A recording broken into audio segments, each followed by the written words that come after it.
So today I'm going to discuss about the consonant R or L sound. So kung isa ka sa mga nag-uumpisa palang matutong magsulat at magbasa ng hang, join me today because I'm going to discuss about this consonant, the proper stroke, at also yung paano ba siya basahin kapag nasa ibang posisyon na siya. So yung tamang pagsulat ng consonant na R ay mag-start siya sa left, from left to right, then up, down, left to right, up, down, and left to right.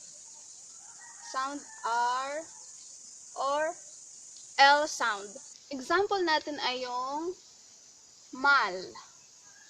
Consonant na M, vowel na A, at ilalagay natin si consonant na L sa baba. So, nagbabago yung kanyang sound kapag siya ay nasa final position. So, L sound na siya.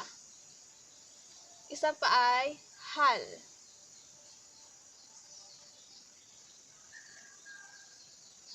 L sound.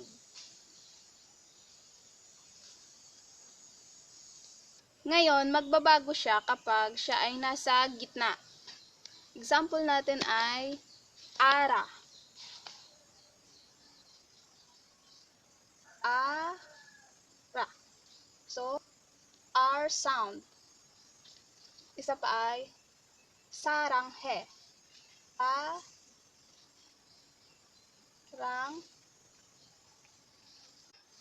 Saranghe. Or mara.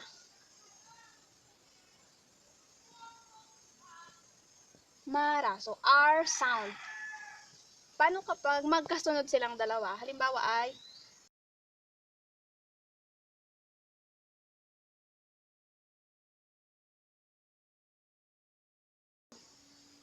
Pilipit. Kapag itong consonant ay magkasunod, L sound yung basa sa kanya.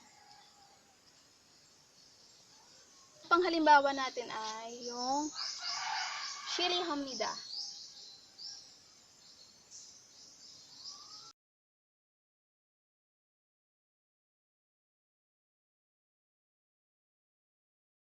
Ay magkasunod. Kaya L sound. Gamit to kapag gusto mong makuha yung attention ng isang tao. Sasabihin mo ng excuse me or shirihamnida. Kapag ang kasunod niya ay vowel. So magbabago din yung sound niya. Halimbawa natin ay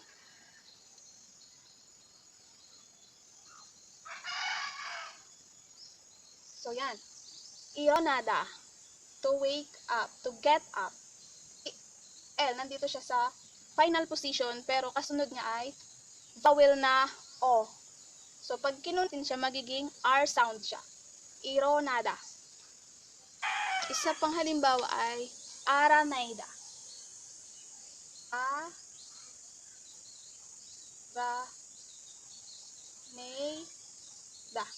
To find out. So, si R na sa final position. Pag binasa natin ay al, kasunod niya ay vowel na A, kaya natin sila ay maging ra na siya. Aranayda. To find out. Meron tayong tinatawag na dual consonants. So, R at si K ay magkasama sa final position. Ito yung tinatawag na dual consonant. So, yung basa sa kanya ay K. Hindi siya R. Isang sound lang yung mapuproduce sa kanya. Kaya, basa sa kanya ay ikda. O, yan. Yan. Na may natutunan kayo sa aking short video. Bye!